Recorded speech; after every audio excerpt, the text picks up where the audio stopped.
Hello. स्वागत है दोस्तों आपका आपके चैनल द परमा ज्ञान में। उम्मीद करता हूँ आप सभी लोग सही होंगे और आप सभी की प्रिपरेशन बहुत ही अच्छी तरह से चल रही होगी। तो हम सभी लोग सीटेट के कुछ इंपॉर्टेंट टॉपिक्स के बारे में बात कर रहे हैं। अभी तक हम लोगों ने 4 से 5 टॉपिक्स कंप्लीट कर लिए हैं।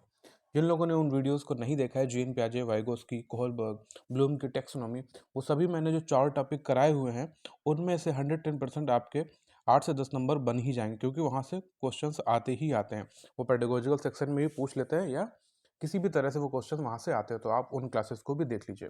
तो आज की क्लास जो हमारी रहेगी उसी क्रम को आगे बढ़ाते हुए आज हम लोग बात करेंगे लर्निंग डिसेबिलिटीज़ पे, जो कि हमारे अधिगम विकार होते हैं।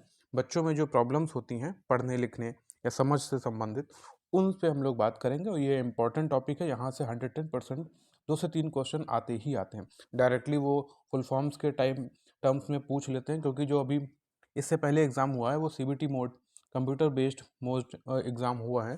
तो वहाँ पे बहुत सारे क्वेश्चंस ऐसे आए जो पहले नहीं आते थे, फुल फॉर्म नहीं पूछते थे या इस तरह से करके। अभी जैसे एडीएचडी की फुल फॉर्म कई बार पूछी गई थी, पिछली बार पेपर में एडीडी करके पूछ लिया गया था। तो आपको ये फुल फॉर्म्स भी पता होनी चाहिए। और जो भी ये लर्निंग डिसऑर्डर्स हैं, लर्निंग डिसेबिलिटीज़ हैं, इन सभी को हम लोग पढ़ते हैं और ये आपके लिए बेहद ही इंपॉर्टेंट है। तो प्लीज़ इस चैनल को ज़रूर सब्सक्राइब करें बाकी वीडियोज़ के लिए, और इसको शेयर भी करें दोस्तों तक, जिससे ज़्यादा से ज़्यादा लोगों तक ये पहुँचे। और जो भी सुझाव हो दोस्तों, वो कमेंट के माध्यम से मुझे ज़रूर बताया करें। तो आगे हम लोग बढ़ते हैं और देखते हैं कौन कौन सी लर्निंग डिसेबिलिटीज़ हैं। उससे पहले हम लोग देख लेते हैं लर्निंग डिसेबिलिटीज़ होता क्या है। आप ऐसे ही समझ सकते हैं लर्निंग डिसेबिलिटीज़, एक तो एबिलिटीज़ जो हम कर पाते हैं, डिसेबिलिटीज़ जो हम नहीं कर पाते हैं। सीधे तौर पे इसका मतलब यही है। क्या होता है, ये सीखने में अक्षमता होती है, या सीखने की गड़बड़ी कह सकते हैं, या सीखने में कठिनाई, यही हमारी होती है लर्निंग डिसेबिलिटीज़। मतलब मस्तिष्क की एक ऐसी स्थिति जो जानकारी को समझने या संसाधित करने में कठिनाइयों का कारण बनती है, या कई अलग अलग कारकों के कारण से हो सकती है। उनके कई अलग अलग कारक हो सकते हैं कि वो कठिनाइयाँ, वो डिसेबिलिटीज़ क्यों ऐसी हो रही हैं। तो यहाँ पे हम लोग सबसे पहले बात करेंगे और लर्निंग डिसेबिलिटीज़ हैं कौन कौन सी, ठीक है। तो उन सभी लर्निंग डिसेबिलिटीज़ के बारे में, यहाँ पे जितनी भी लर्निंग डिसेबिलिटीज़ आपके सीटेट से रिलेटेड है, वो मैंने सारी यहाँ पे एक ही वीडियो में कंप्लीट की है। तो बहुत मेहनत लगती है दोस्तों इन सारी पीपीटीज़ को तैयार करने में। प्लीज़ आप लोग इस बात को समझें और इसको शेयर ज़रूर किया करें, लाइक करें। जो भी सुझाव हो कमेंट के माध्यम से मुझे ज़रूर बताया करें। तो स्टार्ट करते हैं दोस्तों। अगेन आ जाते हैं specific types of learning disabilities हैं कौन कौन सी, जहाँ पे हम लोग इस वीडियो में कंप्लीट करेंगे। डिसलेक्सिया है, डिस्ग्राफिया है, dyscalculia, dyspraxia, aphasia, autism, APD और वीपीडी, फिर एडीडी स्लैश एडीएचडी। ये स्लैश क्यों लगाई हम लोग आगे बात करते हैं, ठीक है। सबसे पहले हम लोग बात कर लेते हैं डिसलेक्सिया के बारे में। डिसलेक्सिया क्या है? डिसलेक्सिया जो कि पढ़ने के विषय में जो बीमारी होती है, या हम लोग कहते हैं विकार है। तो डिसलेक्सिया क्या होता है, जिसमें पढ़ने में या वर्तनी क्षमता को प्रभावित करती है, उसको हम बोलते हैं डिसलेक्सिया। जो भी शब्द पढ़ने में कठिनाइयाँ होती हैं उसको क्या बोलते हैं, डिसलेक्सिया बोलते हैं। जैसे कि हेलीकॉप्टर को हेकिलोकॉप्टर बोल दिया, टेडी बियर को बेडी टियर बोल दिया, बच्चे वॉज को शॉ बोलने लग जाते हैं, ठीक है। ये सभी क्या है, डिसलेक्सिया है। सीटेट में क्वेश्चन कैसे आता है दोस्तों, जैसे वहाँ पे बोल दिया जाता है कि राम कक्षा 5 का विद्यार्थी है और वह शॉ को वॉज पढ़ रहा है, तो वह किस बीमारी से संबंधित है या किस विकार से संबंधित है। तो वह किससे संबंधित है, तो डिसलेक्सिया से। सीटेट में क्वेश्चन इसी तरह से आते हैं दोस्तों।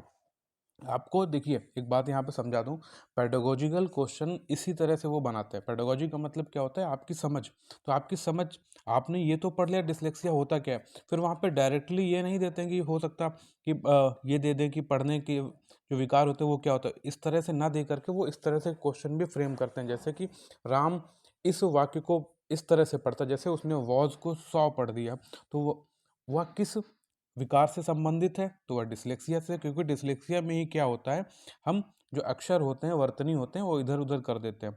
तो आप इस तरह से इन चीज़ों को समझते चलिए। डिसलेक्सिया क्या होता है, जहाँ पे पढ़ने के विकार को कहते हैं, ठीक है। डिसलेक्सिया से आप यहाँ पे देखिए, मैंने 2 इमेजेस जोड़ी हुई हैं।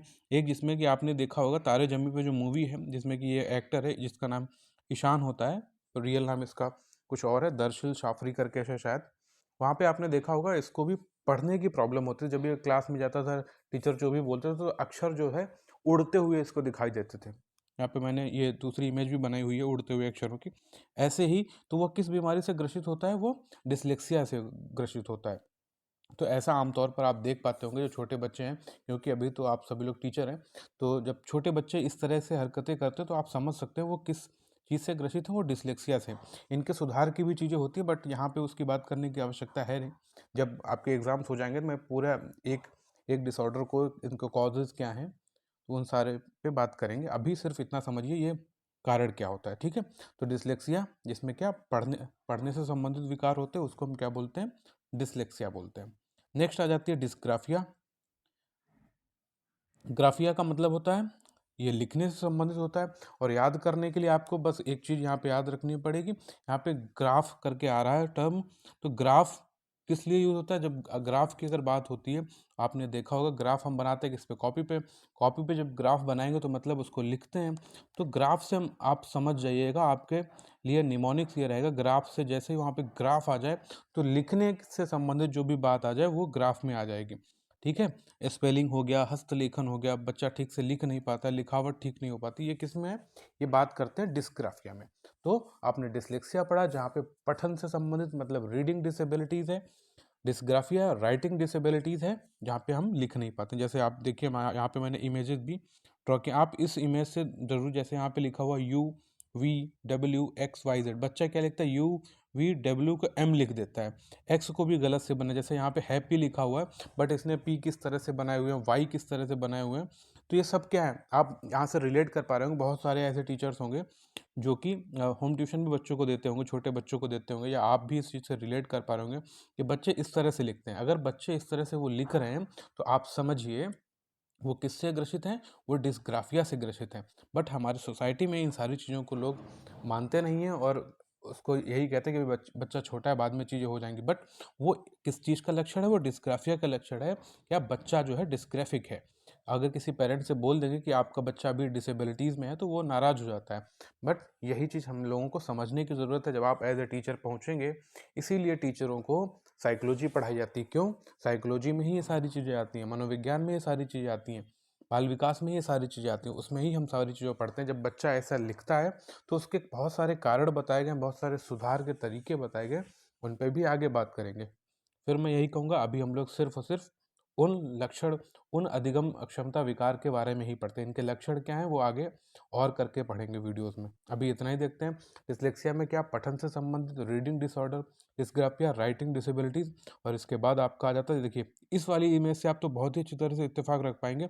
गेटिंग टू नो, जैसे यहाँ पे लिखा हो my favourite time of day is, अब देखिए when I do with school, ये मैंने वही लिया हुआ है। यहाँ पे ब्रोकली चीज़ लिखा हुआ है, इसमें देखिए ब्रोकली कैसे लिखा हुआ है, ये क्या है, डिस्ग्राफिक है। ये क्या है, बच्चा है डिस्ग्राफिक, क्योंकि इसको ब्रोकली सही से लिख नहीं पा रहा है, इस तरह से करके स्माइलिंग को कैसे लिखा हुआ। तो ये सब क्या है, ये डिस्ग्राफिक बच्चे हैं। जो भी बच्चे लिखने में इस तरह की प्रॉब्लम करते हैं वो डिस्ग्राफिक बच्चे होते हैं, डिस्ग्राफिया, ठीक है। फिर बात आ जाती है डिसकैलकुलिया। कैलकुलिया से आप यहाँ पे सीधे सीधे ऐसे रिलेट कर पाएंगे, कैलकुलेटर। तो मतलब जहाँ पे कैलकुलेशन से संबंधित, मैथ से संबंधित कोई भी विकार आ जाता है तो वो कैसे होते हैं, वो डिसकैलकुलिक बच्चे होते हैं, मतलब उन्हें मैथ से संबंधित विकार वहाँ पे रहते हैं। एक एग्जांपल मैंने यहाँ पे ऐड किया हुआ पिक्चर, आप देखिए 5435 इन्होंने कैसे करके कर दिया, इस तरह से कर दिया, एक एडिशन किया हुआ है। बाकी यहाँ पे इस इमेज से आप बहुत अच्छी तरह से इत्तेफाक रख पाएंगे कि डिसकैलकुलिया में बच्चे किस तरह से काम करते हैं, ठीक है। अब आगे बढ़ते हैं। फिर 3 आपने पढ़ लिए, डिस्प्रैक्सिया। इसके आगे आगे पढ़ते हैं, क्या बोलते हैं, डिस्प्रैक्सिया। डिस्प्रैक्सिया जिसको कि हम लोग बोल देते हैं मोटर डिफ़िकल्टीज़ में आती है। मोटर डिफ़िकल्टीज़ जो हमारे संतुलन नहीं बिठा पाते हमारे संवेग से, हमारे दिमागी तौर से, जिसमें कि देखिए यहाँ पे मैंने लिखा है, क्या लिखा है, डिस्प्रैक्सिया एक प्रकार की विकास संबंधी समन्वय में कमी से जुड़ी एक समस्या या विकार है जिसके द्वारा दिमागी संदेशों के समन्वय करने में कठिनाई होती है। डिस्प्रैक्सिया के प्रभावित बच्चे सूक्ष्म मोटर गतिविधियों के प्रबंधन में कठिनाई अनुभव करते हैं, जैसे दांतों में ब्रश करते समय, जूते के फीते बांधते समय, चीज़ों को पकड़ते रहने में, चीज़ों को इधर उधर रखने या उन्हें व्यवस्थित करने में, ठीक से उठने या बैठते, चलते फिरते समय। मतलब दिमाग से और उनकी जो बॉडी वाले पार्ट्स हैं उनसे उनका तालमेल नहीं बैठता है। जैसे आप देखते होंगे कि आपने बॉल फेंकी, वो हाथ राइट साइड में डालना चाहता है उसको पकड़ने के लिए, बट उसको पकड़ नहीं पाता। क्यों? उसका पूरा बॉडी मतलब मोटर स्किल्स काम नहीं कर रही हैं बॉडी के साथ में, दिमाग के साथ। तो ये होता है डिस्प्रेक्सिया। मैंने यहाँ पे एक एग्जांपल ऐड किया हुआ, जैसे यहाँ पे देखिए उसने राइट बोला तो राइट में उसने राइट उठाया, बट उसको अपना राइट हैंड ना उठा के उसने अपना लेफ्ट हैंड उठा दिया।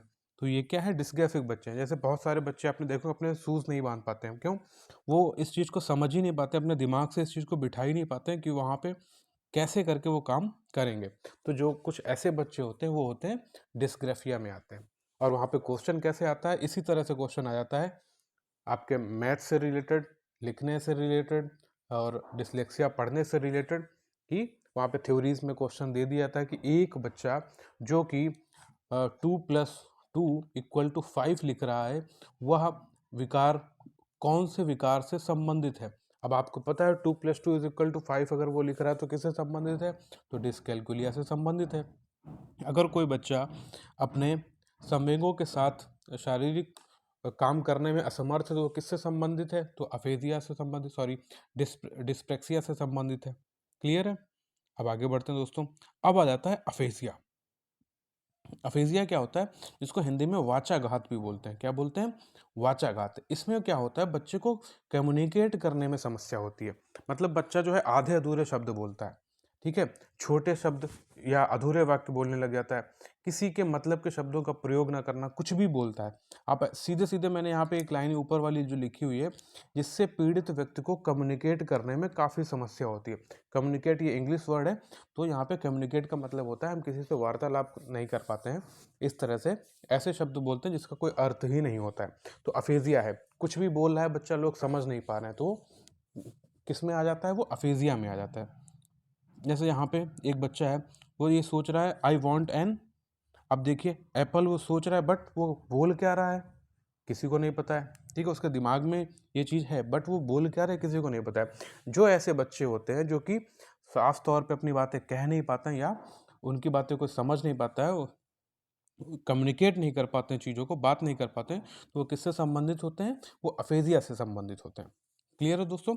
अब आगे बढ़ जाते हैं। दूसरा आ जाता है इसके बाद ऑटिज्म। ऑटिज्म को हिंदी में स्वालीनता बोलते हैं, और ऑटिज्म को मैंने यहाँ हिंदी में लिखा जिसको कि आत्मविमोह व स्वपरायणता भी बोलते हैं।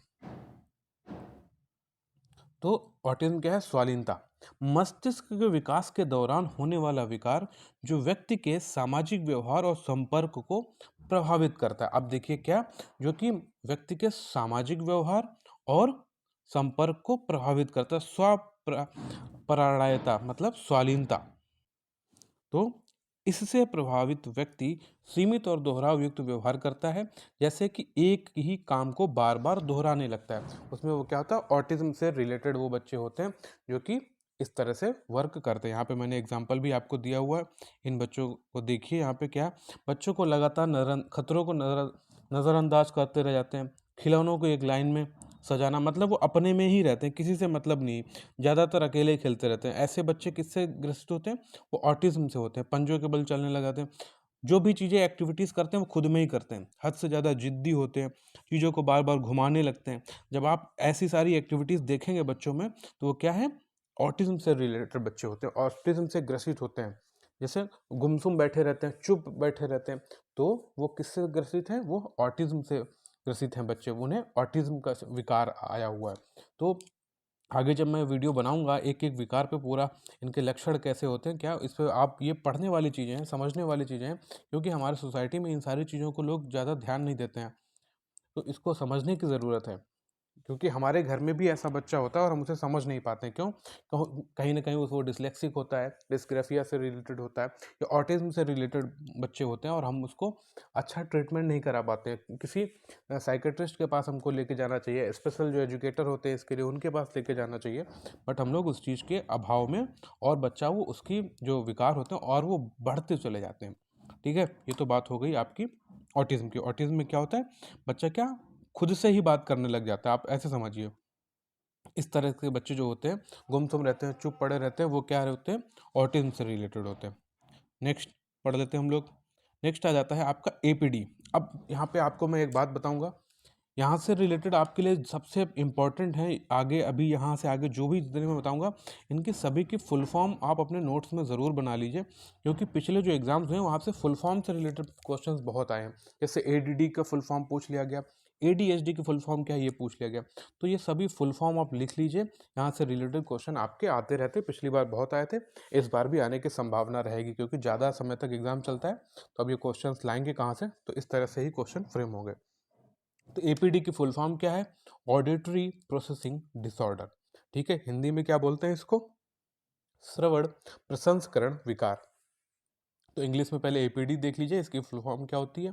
Auditory processing disorder. जिसमें क्या होता है कि kids with this condition also known as central auditory processing disorder, जो बच्चों में ज़्यादातर जो होता है तो उसको सीएपीडी भी बोल देते हैं। तो ये दोनों फुल फॉर्म आप याद रखिए, सीएपीडी मतलब सेंट्रल ऑडिटरी प्रोसेसिंग डिसऑर्डर, और अगर सिर्फ एपीडी बोल दिया जाए तो ऑडिटरी प्रोसेसिंग डिसऑर्डर। ठीक है, इसमें होता क्या है?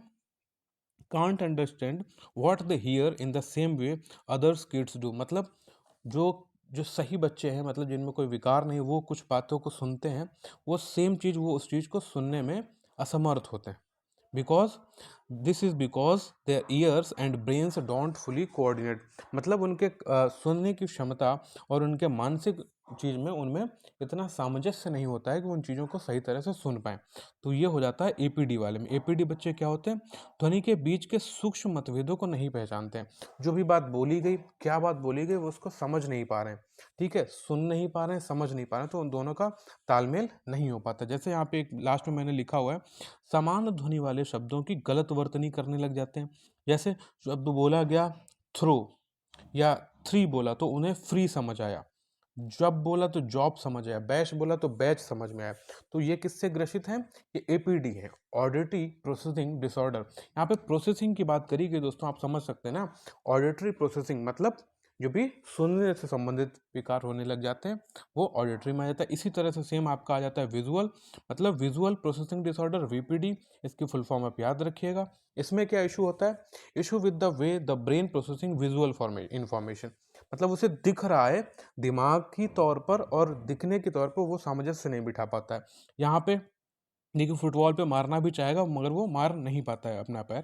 तो यहाँ पे किस चीज़ की प्रॉब्लम हो जाती है? तो वीपीडी, विजुअल प्रोसेसिंग डिसऑर्डर। किसी हद तक ये हम लोग किस और वे में ले सकते हैं, तो अफेजिया वाले इसमें ले सकते हैं, मोटर स्किल्स में भी इस चीज़ को इंक्लूड कर सकते हैं। बट यहाँ पे मैंने आपको सिर्फ इसलिए बताया है ये, क्योंकि इनकी फुल फॉर्म बेहद ही इंपॉर्टेंट है। फुल फॉर्म आप लिख लीजिए और इनको बार बार पढ़ते रहिए दोस्तों। नेक्स्ट आ जाता है जो कि बेहद ही इंपॉर्टेंट है, पिछली बार यहाँ से ये फुल फॉर्म पूछी गई है। ADD attention deficit disorder, ADHD attention deficit hyper activity disorder. Actually ADD term जो है वो पहले इस्तेमाल किया जाता था और अभी इसको एडीएचडी बोला जाता है। तो दोनों फुल फॉर्म आपको पता होनी चाहिए। ये क्या होता है? Attention deficit disorder. दूसरा इसको एडीएचडी की फुल फॉर्म क्या होती है? Attention deficit hyper activity disorder, मतलब ध्यानाभाव एवं अति सक्रियता विकार। हिंदी बहुत ही क्लिष्ट हिंदी लिखी हुई है। यहाँ पे मैंने नीचे लिखा हुआ है, एडीएचडी से जूझने वाले लोगों को ध्यान लगाने, स्थिर बैठने, ठीक से चलने की क्षमता, आत्मनियंत्रण प्रभावित रहता है। साथ ही ऐसे बच्चों को दूसरे से दोस्ती करने और किसी के साथ घुलने मिलने में भी समस्या होती है। एक तरह से डिप्रेशन में जाने लग जाते हैं, गुमसुम से रहते हैं, कल्पना और सपनों में खो ही रहते हैं, काफ़ी बार बार चीज़ों को बोलते रहते हैं।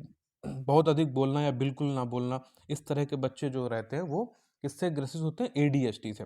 ये हमारे सोसाइटी में अभी ये बहुत सारी चीज़ें बच्चों के साथ ऐसी हो रही हैं और एज ए गार्जियन वो सारी चीज़ें नहीं समझ पाते हैं बहुत सारे लोग, और बच्चा फिर आगे तक उसकी चीज़ें बिगड़ती चली जाती है। ये सिम्टम्स हैं। अगर कोई बच्चा इस तरह की चीज़ों बच्चा है, इस तरह से चीज़ों से ग्रसित है, तो देखिए कैसे डिफ़िकल्टी, वो एक चीज़ पे फोकस नहीं कर पा रहा है, कंसंट्रेट नहीं कर पा रहा है, बहुत जल्दी सारी चीज़ों को भूल जाता है, फॉरगेटफुलनेस आ जाती है। क्या ऑलवेज रिमेन वरीड, हमेशा चिंता में बैठा रहता है, गुमसुम से बैठे रहते हैं, बहुत जल्दी इरिटेट होने लग जाते हैं, ईजिली डिस्ट्रैक्ट हो जाते हैं किसी भी चीज़, मतलब कंसंट्रेशन नहीं है उनमें। तो ये अगर ये सारी एक्टिविटीज़ हो रही हैं उनके साथ, तो वो किससे ग्रसित है? तो वो एडीएचडी से ग्रसित है। उसकी फुल फॉर्म क्या है? Attention deficit hyper activity disorder. ठीक है, तो यहाँ पे हम लोगों ने इतने सारे आपके अधिगम डिसेबिलिटीज़ देख ली, अधिगम अक्षमता विकार वाली चीज़ें हम लोगों ने देख ली हैं। उम्मीद करता हूँ आपको ये चीज़ें समझ आई होंगी दोस्तों, और आप सभी लोगों से रिक्वेस्ट कर रहा हूँ, प्लीज़ जिन लोगों ने चैनल को सब्सक्राइब नहीं किया इसको ज़रूर सब्सक्राइब करें और इसको शेयर ज़रूर करें दोस्तों के साथ, जिससे कि ज़्यादा से ज़्यादा लोगों तक ये पहुँचे। और जो भी सुझाव हो मुझे कमेंट के माध्यम से ज़रूर बताया करें, जो भी टॉपिक आप चाहते हैं उसके लिए मैं वीडियो लेके आप लोगों के लिए आऊँगा। ठीक है, नेक्स्ट वीडियो में जल्दी ही लेके आता हूँ एक नए टॉपिक के साथ। फिर मिलते हैं नेक्स्ट में। Thank you so much.